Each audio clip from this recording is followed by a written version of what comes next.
지금 저는 형부와 제 죽은 언니 사이에서 낳은 아이를 키우고 있습니다. 철없는 제 조카는 마치 엄마에게 안긴 듯 행복하게 웃으며 저를 올려다보고 있습니다. 거기다가 더 가관인 것은 금방 고기잡이는 나갔다가 돌아온 지금은 나의 동거남이지만 내년 봄이면 저와 정식으로 결혼하여 제 남편이 될 사람인 제 형부라는 것입니다. 저를 철없이 아니 해맑게 웃고 있는 아이는 우리 언니와 자기 사이에서 낳은 아이고 그런 갓난아기 볼을 쓰다듬으면서 뿌듯하게 바라보면서 어서 갓난아기를 재우라고 보채고 있답니다. 솔직히 지금에야 말을 하지만 언니가 형부하고 결혼을 한다고 말했을 때 저는 죽을 맛이었습니다. 언니는 자신이 먼저 형부와 사랑을 나눈 것으로 알고 죽었지만 사실은 제가 먼저 형부와 사랑을 나누었기에 형부와 먼저 만난 사람은 저였다고 말할 수 있지요. 형부는 외양선의 항해사였습니다. 형부의 아버지는 만년기관원으로 외양선을 타셨는데 말에 따르면 예전에 학교에서 자비를 하던 소사의 경우 그의 자녀들이 교사가 되었으면 하는 것이 꿈이었고 희망이었다고 말하는 것을 볼 수 있죠.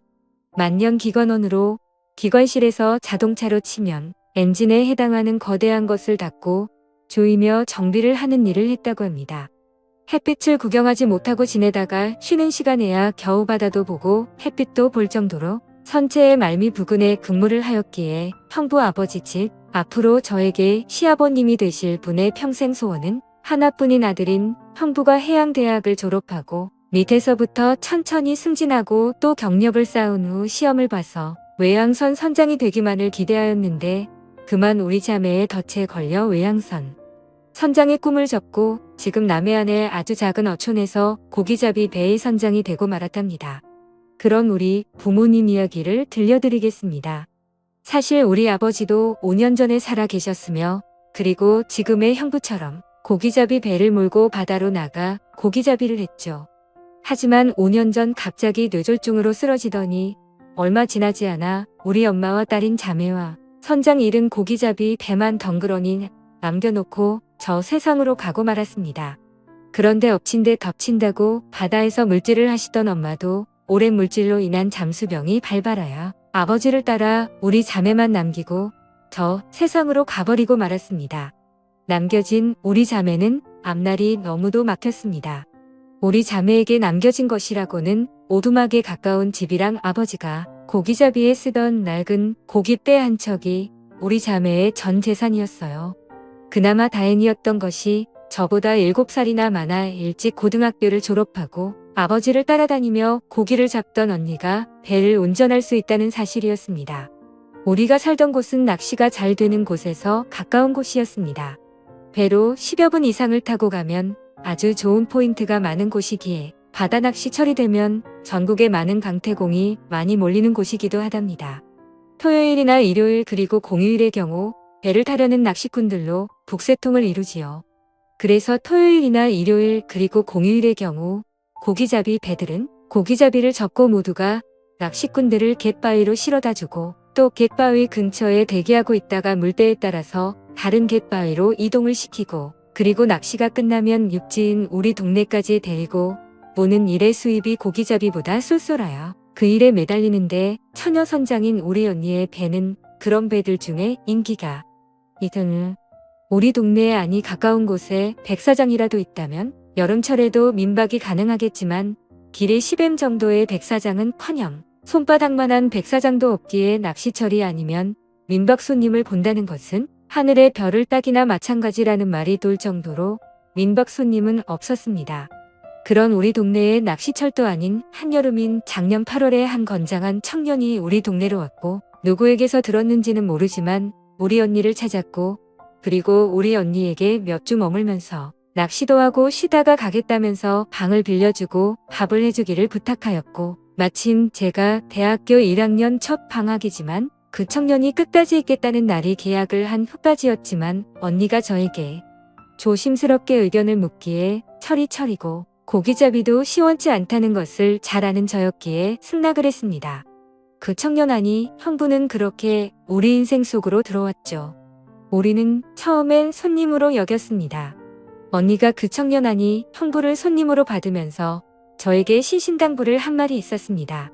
그건 그 청년을 남자로 보지 말고 오로지 손님으로만 보라고, 그리고 자신도 그렇게 하겠다고 말하였습니다. 하자만 정말이지 민박 손님은 내가 평소 바라던 그런 남자임엔 틀림이 없었어요. 그 청년을 해양대학교를 졸업하고 의왕선의 3등 항해사로서 한 달간의 휴가를 얻어서 휴가를 온 것이 바로 우리 동네였고, 그리고 우리 집에서 민박을 하게 된 것입니다. 아시는 분들은 아시겠지만 고기잡이 배들은 전날 혹은 그 이전에 쳐둔 그물을 끌어올리는 일을 새벽동이 트기 전에 나가서 조업을 해야 하고, 그리고 아침 일찍 항구로 돌아와 위판장에 위판을 하여야 하기에 언니는 아침 일찍 조업을 나가야 하였고, 그 청년이 낚시를 나간다면 함께 배를 타고 나가 갯바위에 실어다 주고 고기잡이를 하였습니다. 처음 며칠간은 언니의 말대로 손님으로만 대했습니다. 하지만 낚시를 나가지 않은 날 하루 전 그만 그 청년을 남자로 보게 되고 말았습니다. 그날은 그 청년이 낚시를 가지 않고 하루 휴식을 취하겠다고 일요일인 전날 저녁을 먹으면서 저와 언니에게 말하였습니다. 대신 우리 동네 뒷산의 경관이 기가 차다는 이야기를 들었다면서 거기에 오르기로 결심하였다는 것이었습니다. 언니는 새벽에 조업을 나갔고 청년과 단둘이 남아 늦은 아침을 먹으면서 그 청년이 같이 안 가겠냐고 물었습니다. 저는 저도 모르게 언니와의 약속을 어기고 선뜻 승낙을 하고 말았습니다. 그러자 그 청년은 마치 10년직이나 된 것처럼 밥을 먹고 나서 설거지를 하려 하자 제 곁에 나란히 서더니 저랑 같이 설거지를 하였습니다. 저도 모르게 가슴이 두근두근 해지더군요. 하지만 티내지 않고 같이 설거지를 마치고 냉장고에 손님 모시고 길 안내하고 올게라고 메모를 써놓고 저는 그 청년과 함께 집을 나섰습니다. 물론 그 청년은 우리 동네 어귀에 있는 구멍가게에서 빵과 음료수 간식을 사서 가방에 메고 동네를 벗어났답니다. 1년에 겨우 한 달 남진 육지를 밟아본다는 사람치고는 산을 정말 잘 탔습니다. 1년 12달 365일을 육지에서 사는 저보다 더 말입니다. 산을 타면서 그 청년 아니 형부는 제 손도 안 잡았답니다. 한참을 올라 정상에 오르자 그 청년은 저에게 가지고 갔던 빵과 음료수 그리고 간식들을 제게 주며 먹으라고 하더니 위험스럽기만 한 바위를 타고 오르더니 가방에서 책을 한 권 꺼내더니 아주 낭낭한 목소리를 읽기 시작했어요. 그 책은 바로 제가 좋아하는 도종환 시인의 시들이었습니다. 바람도 자기 이야기를 한다는 것을 알았던지 매우 상쾌하게 불었습니다. 먼 바다도 춤을 추며 일랑거렸습니다. 그게 끝이 아니었습니다. 그 청년은 마치 제가 좋아하는 시를 전부 알기라도 한다는 듯이 바다를 향하여 계속 낭창낭창하게 낭독하였습니다. 청년 오빠의 맑은 목소리는 저로 하여금 부끄럽게도 오줌을 지리게 만들었습니다. 오를 수만 있다면 저도 그 청년 오빠가 올라가 있는 바위 위에 나란히 서서 한 소절씩 교대로 낭독을 하고 싶을 정도였습니다. 하지만 수줍음이 많고 내성적이었던 저는 음료수와 간식을 먹으며 멀리서 그냥 바라보면서 나는 시가 나오면 속으로 같이 낭독하고 있을 뿐이었습니다. 그는 거의 30분가량을 그렇게 시를 낭독하더니 내려왔고, 그리고 마치 아무 일도 없었다는 듯이 제 곁으로 와 앉더니 빵과 과자 부스러기와 음료수를 마시면서 바다를 바라보고 제법 많은 이야기를 나누었습니다. 거기에서 저는 저도 모르게 청년 오빠에게 마음이 끌렸던지 엄마 아빠 이야기이며 우리 자매의 이야기를 하나도 꾸밈없이 모조리 이야기하고 말았습니다. 청년 오빠도 자신이 배를 타기 위하여 해양대학교에 가게 된 동기를 만들어준 자기 아버지에서부터 시작한 자기의 이야기를 모조리 들려주었습니다. 그리고 그 청년은 그 다음날 또 다음날에도 낚시를 나갔습니다. 산에 갔다 온 후로 전 막연하게 그 오빠는 내 동경의 대상이었고, 그리고 그 오빠가 바위 위에 올라가 낭낭한 목소리로 시를 낭독하던 모습을 그리며 스스로를 만족시키는 습관이 생기고 말았습니다. 오빠하고 산행을 다녀온 후 그 대상이 그 청년 오빠가 된 것은 어쩌면 지극히 당연한 결과였는지 모를 일입니다. 오빠 그날도 전 새벽에 눈을 뜨자마자 오빠와 있었던 산행 생각을 하였고, 그리고 바위 위에 올라가 낭낭한 목소리로 시를 낭독하던 오빠를 떠올리며 스스로를 기분 좋게 만드는 행위를 하며 오빠를 나직하게 외쳤습니다. 그때 갑자기 순간 방문이 열렸고 언니 배를 타고 갯바위로 낚시를 가 있어야 할 민박 손님 오빠의 얼굴이 보였습니다. 부끄러운 나의 모습을 오빠가 보고 만 것입니다.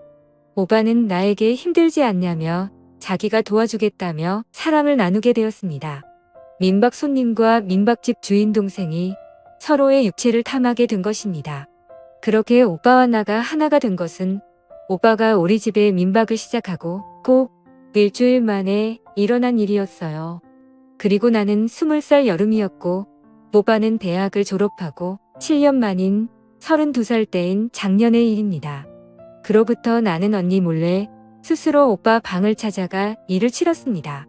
나와 동침을 한 사흘 후부터 오빠를 갯바위로 실어다 주면서 언니도 그 오빠와 일을 치렀다는 사실을 전혀 모르게 되었습니다. 언니는 내가 먼저 오빠와 사랑을 나눴다는 것을 모르면서 또 내 모르게 오빠와 사랑을 나누면서 나는 모를 것이라고 생각하며 하였고 나 역시 언니가 오빠와 할 것이란 생각 자체를 하지 않았고 언니가 설마 오빠와 할 것이란 생각을 하지 않았던 것입니다. 자매가 한 남자와 번갈아 가면서 사랑을 나누게 된 것이죠. 처음에 오빠와 아무런 사이가 아닐 때는 하루하루가 지루하게 느껴졌습니다. 오빠 때문에 자유롭게 친구 집에 놀러 갈 수도 없었으니 말입니다. 하지만 오빠와 사랑을 나누기 시작하고는 하루하루가 무서웠습니다. 그런 생각을 하면 할수록 날짜는 아주 빠르게 지나갔습니다. 오빠가 머물기로 한 기간이 지나고 오빠는 다시 외양선을 타려고 가버렸습니다. 그러나 나를 경악하게 한 큰 사고가 발생했습니다. 평소 철두철미한 성격의 언니가 허술하게도 자신의 일기장을 숨겨둔 책상 서랍을 잠그지 않고 고기잡이에 나갔고 나는 그만 봐서는 안 될 언니의 일기장을 보게 되었습니다. 지금부터 언니의 일기장 일부를 공개합니다. 우리 집에 때 아닌 민박 손님이 왔다. 너무나 멋진 남자이다. 차림이며 생김새로 보라베니를 하는 나로서는 올려다볼 상대가 아닌 그런 남자 같다. 내 동생도 분명하게 나처럼 생각을 할 것 같았다. 그래서 동생에게 신신당부를 하였다. 민박 손님을 남자로 보지 말고 오로지 손님으로만 보라고 그리고 나도 그럴 거라고 말하였다. 하지만 일기를 쓰는 지금도 아랫방에서 혼자 잠들었을 그 남자의 얼굴이 어른거린다. 이게 무슨 일이란 말인가. 내가 넘볼 남자가 아니다. 정신 바짝 차려라. 스스로에게 당부를 해보지만 펜을 잡지 않은 손은 이미 펜티 안에 들어가 있다. 첫날의 일기는 내가 놀랄만한 내용은 전혀 없었습니다. 나도 그 오빠를 본 첫날 언니와 똑같이 생각하였으니 말입니다.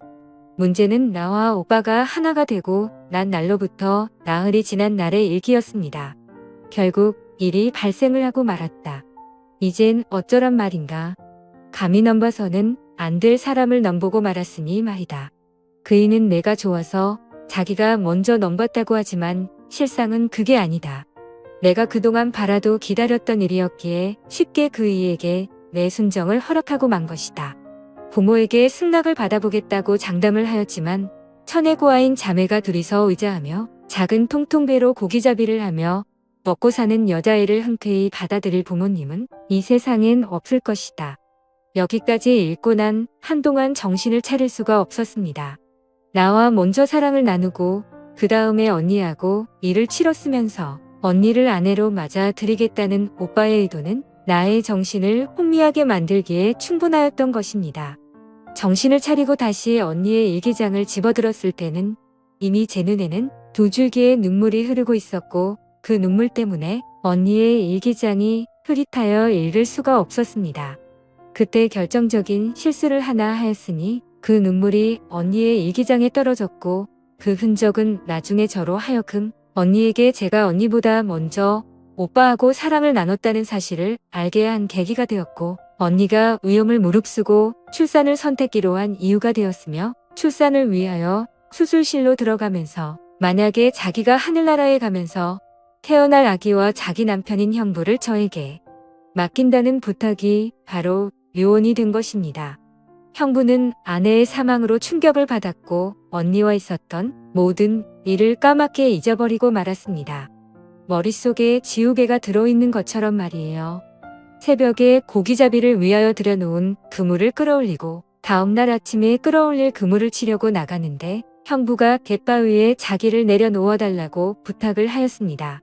몇 번이나 형부를 갯바위에 실어다 주었지만 그물을 끌어올리고 넣는 시간이 아닌데도 형부와 한 배에 같이 타고 있다는 사실만으로도 행복하게 만들었죠. 그런데 오늘따라 형부는 내가 갯바위로 가려고 하자 그냥 내가 조업을 하는 것을 지켜보면 안 되겠냐고 넌지시 물었습니다. 어쩜 난 형부가 나의 배에 타고 갯바위로 가는 날마다 이 말을 기다렸는지도 모를 말이었기에 순순히 승낙을 하였습니다. 아니 속으로 고맙게 생각하였을 정도였습니다. 오늘따라 그물의 무게가 장난이 아니었어요. 요즘 들어 최고의 어획량이 그것을 말하여 주고 있었습니다. 아빠가 돌아가시고 최고의 수확을 올렸으니 말이죠. 더구나 그이가 보는 앞이라 그런지 오늘부터 잡아도 되는 꽃게까지 나의 마음을 들뜨게 만들 정도로 많이 그물에 걸려 있었습니다. 꽃게가 올라오자 그이가 나에게 오며 말을 걸었습니다. 위성으로 보는 TV에서 요즘 인기 있는 프로그램에서 꽃게 라면을 꼭 한 번만이라도 먹어보고 싶었는데 생각만 앞섰지 먹어보지 못하였다면 배에 혹시 라면이 있다면 자기가 끓여보겠다며 기다리라고 말하였습니다. 배가 갑작스런 풍랑을 만날 경우 어디에 임시로 정박을 하여야 할지 모르는 탓에 어선에 비상식량이나 다름없는 라면이 당연히 준비되어 있었습니다. 나는 라면 2봉지를 그이에게 건넸습니다.